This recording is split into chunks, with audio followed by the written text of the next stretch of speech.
आदाब।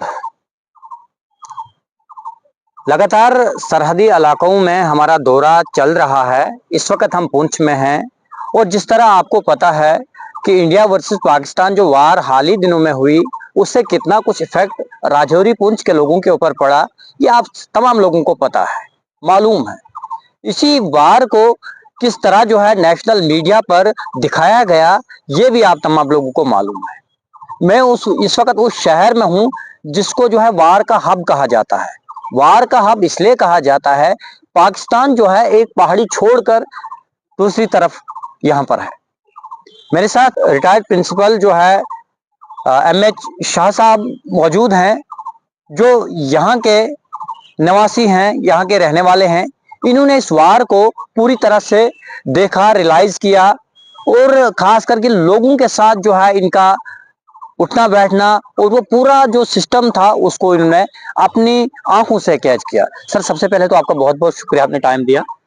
Thank you sir. जो ये वार हुई इंडिया वर्सेस पाकिस्तान की, जिस वार को नेशनल मीडिया पर बड़ा ही बढ़ चढ़कर दिखाया गया, वार की स्थिति बनाई गई, सायरन लगातार जो है नेशनल मीडिया पर बज रहा था। आप मुझे ग्राउंड रियलिटी बताइए, क्योंकि आप पाकिस्तान के बहुत हवाई फैसले के लगभग 3 से 4 किलोमीटर की दूरी पर रहते हैं, तो आप बताइए यहाँ पर क्या कुछ सिचुएशन थी उस टाइम। देखिए जी, यूं तो पहले भी यहाँ पे फायरिंग रहती थी बॉर्डर के ऊपर, तो एक रेगुलर जो है वो प्रोसेस था। फायरिंग एक दूसरे की पोस्टों पे करते रहते थे। जब से वाजपेयी साहब के दौर में पीस इनिशिएट हुआ और पीस एग्रीमेंट हुआ, तो उसके बाद बॉर्डर पे वो शेलिंग और फायरिंग बंद हो गई और लोग सुकून से रहते थे। ये जो रिसेंटली जब हमारे पहलगाम में मिलिटेंट्स ने हमला किया और बेगुनाह हमारे टूरिस्ट से उनको वहां पे किल कर दिया, बहुत ही ब्रूटल एक्ट था वो और सारी दुनिया ने कंडेम किया, हम भी उसको कंडेम करते हैं। उसके बाद दोनों ममालिक के बीच में कुशीदगी जो है वो बड़ी तेजी से बढ़ गई और उसके नतीजे में ये हुआ कि 7 तारीख को जो है वो यहाँ हमारे यहाँ शेलिंग स्टार्ट हो गई। ये पुंछ जो शहर है, तो ये इसकी अपनी एक मुनफरिद तारीख है। ये जब पुंछ इंडिपेंडेंट स्टेट हुआ करती थी, तो तब से ये हेडक्वार्टर था इसका। लेकिन डिवीजन के बाद क्या हुआ कि यहाँ पे लाइन ऑफ कंट्रोल जो है वो एस्टेब्लिश हुई और ये जो हेडक्वार्टर है ये उस एलओसी से चंद किलोमीटर दूरी पे आज की डेट में मौजूद है। तो 7 तारीख का ये हुआ कि रात को लोग सो गए, चूंकि हुकूमत ने कहा था दूसरे दिन जो है वो हम एक मॉक ड्रिल करेंगे और उस ड्रिल का इंतजार लोग कर रहे थे कि रात को ही शेलिंग जो है वो शुरू हो गई। और हमने ये देखा कि जो शेलिंग थी वो इतनी भयानक थी कि हर तरफ जो है वो बम ही बम बरस रहे थे और उसकी वजह से बहुत सारा इंफ्रास्ट्रक्चर जो है वो डैमेज हो गया। बहुत सारी यहाँ पे शहादतें हो गई और सबसे ज्यादा लोगों की मौत जो है वो पुंछ में ही हुई है। और ये पूरा बॉर्डर का इलाका, वो मेंढर हो, बालाकोट का इलाका हो, सावजियों हो, मंडी हो, और इस बार तो ऐसा लगा कि जिला पुंछ में कोई ऐसी जगह नहीं थी कि जहां पे बम न गिरे हों। सुरनकोट को सबसे सेफ माना जाता है, तो इस बार सुरनकोट में भी बड़े भयानक बम जो है वो गिरे। सर, अगर बात हम करें, जिस तरह सुनने में आया है कि एक माँ बाप के जो है 2 ही औलाद थे, 11 साल शादी के बाद इंतजार करने के बाद जो है उनको अल्लाह ताला ने नवाजा था, जिया और जैन शायद उनका नाम था, तो वो 2 औलाद भी चले गए जी। उसके बाद हमारे जो ज़ैउल उलूम एक मदरसा यहाँ पर है, जिसके बानी कारी इकबाल साहब थे। हिंदुस्तानी मीडिया पर एक नैरेटिव चलाया गया कि ये जो है ये दहशतगर्द थे, आतंकवादी थे, और बाद में जो है माफी मांगते हैं। क्या माफी से काम चलेगा? क्या इस तरह की हरकतें करने से काम चलेगा? हिंदुस्तानी मीडिया ये कहती है बार बार कि पाकिस्तान ने हमारे रिलीजियस प्लेस पर अटैक किया, पर वहीं पर पाकिस्तानी मीडिया भी ये दावा करती है कि पाकिस्तान के मदरसों पर भी हमला किया गया। सवाल 2 ये एक साथ। पहली बात तो ये है कि वो 2 बच्चे वो symbol of recent military operation बन गए। उस फैमिली में वाकई वो 2 बच्चे थे और बड़ी देर के बाद उस फैमिली में वो बच्चे हुए थे, जुड़वा थे, इतने प्यारे बच्चे थे, पूरे मोहल्ले में सभी उनसे प्यार करते थे। बट वो पाकिस्तान की शेलिंग ने आ करके उनकी जान ले ली और पेरेंट्स भी जख्मी हो गए और उन बच्चों के जो वालिद साहब हैं वो आज भी मास्टर जी हैं, वो आज भी जम्मू मेडिकल कॉलेज में एडमिट है। तो वो नेचुरली उन बच्चों को देख के तो सारी दुनिया ने उनके ऊपर दुख किया, वो गलत बात हो गई, नहीं होना चाहिए था। दूसरा जो सबसे हमने लोवेस्ट जो चीज देखी वो इंडियन नेशनल मीडिया, जिसको सही में आजकल गोदी मीडिया कहा जाता है और कुछ लोग उसको डॉगी मीडिया भी कहते हैं। पुंछ के हवाले से बहुत पुअर रिपोर्टिंग उन्होंने की और जामिया ज़ियाउल उलूम एक बड़ा इदारा है और उस इदारे की सोशल सर्विस सेक्टर के अंदर बहुत बड़ी कंट्रीब्यूशन हमेशा रहती है। यहाँ का जो सेकुलरिज्म, भाईचारा, आपसी मेल मिलाप है, उसके अंदर जबरदस्त कंट्रीब्यूशन उस इदारे की रहती है। उसमें एक टीचर थे बड़े सीनियर, पिछले 20 सालों से पढ़ाते थे, शरीफुन नफ्स। उस इदारे पे पाकिस्तान की तरफ से एक शल पड़ता है और उस शल की वजह से वो मौलाना शहीद हो जाते हैं।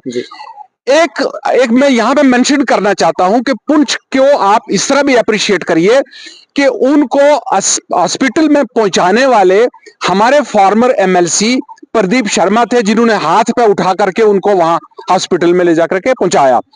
तो जब वो नेशनल मीडिया में 2 दिन के बाद रिपोर्ट आती है, वो मैंने खुद भी देखी और 5-6 चैनल्स ने उनको बताया और वो शायद किसी एक ने फीड किया और वो सभी चैनल्स ने उठा लिया। वो जो यहाँ के टीचर थे इस इदारे के, उनको पोर्ट्रे किया गया कि ये पाकिस्तान में एक इदारा है और ये उसके हेड थे, ये टेररिस्ट थे और जो पहलगाम अटैक हुआ या यहाँ पुलवामा में अटैक हुआ था, तो ये पता चला कि ये उसके मास्टरमाइंड थे और वो एक बहुत बड़े टेररिस्ट थे। बड़ी कामयाबी इंडिया को मिली। मैं समझता हूं कि ये सबसे वर्स्ट रिपोर्टिंग थी and this was a shame for the national reporting कि एक हिंदुस्तानी आदमी जो पाकिस्तान की शेलिंग से शहीद हो जाता है, आप उसको टेररिस्ट डिक्लेयर करते हैं। ये गलत बात है और नेशनल मीडिया जो है वो वैसे भी अपनी साख खो चुका है, कोई बिलीव ही नहीं करता और मुझे नहीं लगता ज्यादा लोग चैनल भी देखते हों, और जब इस तरह की रिपोर्टिंग करेंगे तो देखेगा भी कौन इनको। तो तीसरी बात ये रही कि ये दोनों तरफ से ये बातें कही गई कि उन्होंने हमारे जो है वो रिलीजियस स्पॉट्स थे उनके ऊपर शेलिंग की और उन्होंने कहा कि हमारे ऊपर शेलिंग की। कुछ फोटोग्राफ्स भी, वीडियोस भी जो है वो सामने आई हैं, ऐसा हुआ होगा। और जब वार होती है तो उसमें ये बचा करके फायर करना, ये वही समझ सकते हैं कि कैसे ये चीजें बचाई जा सकती हैं। लेकिन यहाँ पे ये रहा कि पुंछ के लोगों ने बड़ी तकलीफ देखी और यहाँ पे एक जो मैं समझता हूं कि चीज होनी चाहिए थी कि इस अटैक से पहले लोगों को इन्फॉर्म किया जाना चाहिए था किसी सोर्स के जरिए, चाहे वो सायरन बजता, चाहे वो इन्फॉर्मेशन होती, लेकिन लोग अनअवेयर पकड़े गए। इसमें लोगों को कोई पता नहीं था कि ये शेलिंग होने वाली है, लेकिन all of a sudden shelling हो। सवाल मेरे कुछ है, जिस तरह एक बहन जो है पुंछ की ये कहती है, जो कि सिख समुदाय से ताल्लुक रखती है, वो ये कहती है कि आपने ऑपरेशन संदूर किया पहलगाम में, जो 26 से 27 लोग शहीद हुए उनके लिए आपने ऑपरेशन संदूर किया, मगर जो हमारे लोग अब शहीद हुए उनके लिए कौन सा आप ऑपरेशन करने वाले हैं? हमें किस तरह जो है आप सेटिस्फाई करेंगे? नहीं, वो बड़ी सही बात उन्होंने बोली कि वो जो शहीद हुए वो सब ने उनके लिए जो है वो ताजियत की, उनके लिए इजहार अफसोस किया। लेकिन अब जो ये अभी ऑपरेशन हो गया, इसमें भी बहुत सारे लोग मर गए, तो यकीनन उनको दुख तो है कि उनके लिए तो आपने वो ऑपरेशन किया, अब हमारे लिए क्या करेंगे।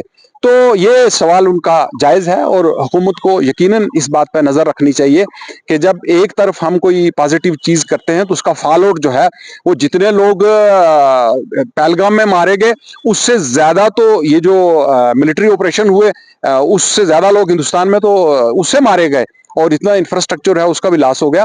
तो ये यकीनन गवर्नमेंट को इसके ऊपर ध्यान देना चाहिए और देखना चाहिए। एक खबर हो रही थी कि जब पुंछ में इस तरह के हालात बने तो एडमिनिस्ट्रेशन जो है पुंछ छोड़कर चली गई और एक्टिवेट नहीं किया गया, ठीक तरह से लोगों को बताया नहीं गया कि वार होने वाली है, जंग होने वाली है। सिर्फ और सिर्फ जो है एक रिहर्सल बताया गया कि रिहर्सल होने वाली है। हाँ, वो सही है। एडमिनिस्ट्रेशन, देखिए जो तस्करा आप कर रहे हैं, मैं चूंकि आई विटनेस हूं इस चीज के लिए, जब ऊपर से गोले पड़ रहे हूं और बिना किसी डायमेंशन, बिना किसी फोकस के, बिना किसी जो है वो फिक्स्ड टारगेट के, जब ऊपर से इतनी बड़ी तादाद में शेलिंग हो रही हो तो वहां पे एडमिनिस्ट्रेशन हो या कोई हो, जैसे हमारी मिलिट्री होती है, वो भी ऐसी शेलिंग में अपने मोर्चों में चले जाते हैं। तो मैं चूंकि एडमिनिस्ट्रेशन का तज़किरा आया, तो उस वक्त हालत ऐसी थी कि कोई भी इंसान जो है वो बाहर निकलने से डर जाता था, खौफ खाता था कि अभी मेरे ऊपर जो है वो गोला पड़ जाएगा। और कुछ लोग ऐसे भी थे कि जो घर से बाहर निकले, ऊपर से शेल पड़ा और उनकी डेथ हो गई। तो हमको यकीनन जो इंफॉर्मेशन प्रोवाइड करने का सेटअप है उसको थोड़ा एफिशिएंट बनाना पड़ेगा। एडमिनिस्ट्रेटिव मशीनरी को डेफिनेटली अपग्रेड और एफिशिएंट करने की जरूरत है। मेडिकल फैसिलिटीज हमने देखी कि जो हमारे पास पुंछ में अवेलेबल है, वो इतने बड़े क्राइसिस को मैनेज करने के लिए वो मेडिकल फैसिलिटीज सफिशिएंट नहीं है, चाहे वो डिस्पेंसरीज की बात हो या सब डिस्ट्रिक्ट हॉस्पिटल हो या हमारे पास डिस्ट्रिक्ट हॉस्पिटल हो। तो मुझे लगता है कि मेडिकल फैसिलिटीज को भी अपग्रेड करने की जरूरत है। अगर आइंदा कुछ ऐसे होता है तो अवेलेबल फैसिलिटीज से we can't handle the crisis. S Jaishankar former minister हमारे कहते हैं कि हमने जी पाकिस्तान को कहकर वार की और अपने लोगों को बताया तक नहीं। उनको अगर उन्होंने कहा, उसके बाद कहते हैं हमने जी 9 टेररिस्ट ठिकानों पर वार की। तो क्या पाकिस्तान के लोग इतने मूर्ख है, इतने बेवकूफ है कि उन दहशतगर्दों को उधर ही रखा होगा? नहीं, इस पर ये जो स्टेटमेंट है, ये बड़ा एक इस वक्त डिस्कशन का बाइस बनी हुई है कि आप किसी कंट्री के अंदर ऑपरेशन कोई करते हैं और आप फिर इन्फॉर्म करके करते हैं। तो ये उन्होंने जो उनकी स्टेटमेंट आई थी, जैसे टीवी में और सोशल मीडिया में, वो अभी भी वो स्टेटमेंट मौजूद है।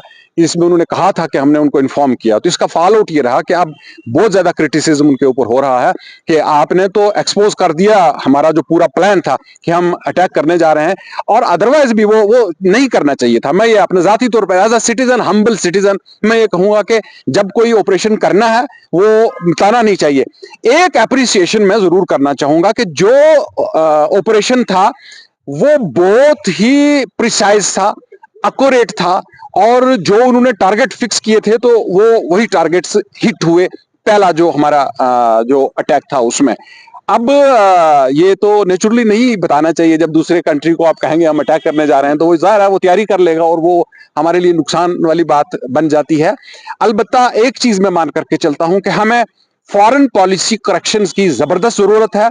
जो नैरेटिव हम बनाते हैं, the language of that narrative needs to be upgraded, and as and when we speak on certain issues at the level of the highest office in India or at the level of foreign ministry, the choice of words have to be very superior, very calculated, because कोई भी लफ्ज ऐसा बोल दिया जाता है आज की डेट में, क्योंकि आप इंटरनेशनल वर्ल्ड को एड्रेस कर रहे होते हैं, तो उसमें आप ये लिबर्टी लेके तो बच नहीं सकते हैं कि आपके मुंह से कोई लफ्ज निकल गया और वो आपको छोड़ देंगे। We have to be very careful. Secondly, जो लास्ट की बात कि जो हमारे फॉरेन पॉलिसी की वीकनेसेस हमें सामने आई हैं, वो ये कि जब ये मिलिट्री ऑपरेशन हुआ तो पाकिस्तान के साथ चाइना के साथ खड़ा हो गया। उसने अपने सैटेलाइट पाकिस्तान के हवाले कर दिए, अपना जो एयरफोर्स की जितनी भी वो इक्विपमेंट्स थी वो दे दी उनको, इंफॉर्मेशन दे दिया, रडार सिस्टम दे दिया उनको, और जिसकी वजह से कि उसको सपोर्ट मिल गई। इसी तरह तुर्की आ गया, उसने अपने ड्रोन भेज दिए, सब भेज दिए।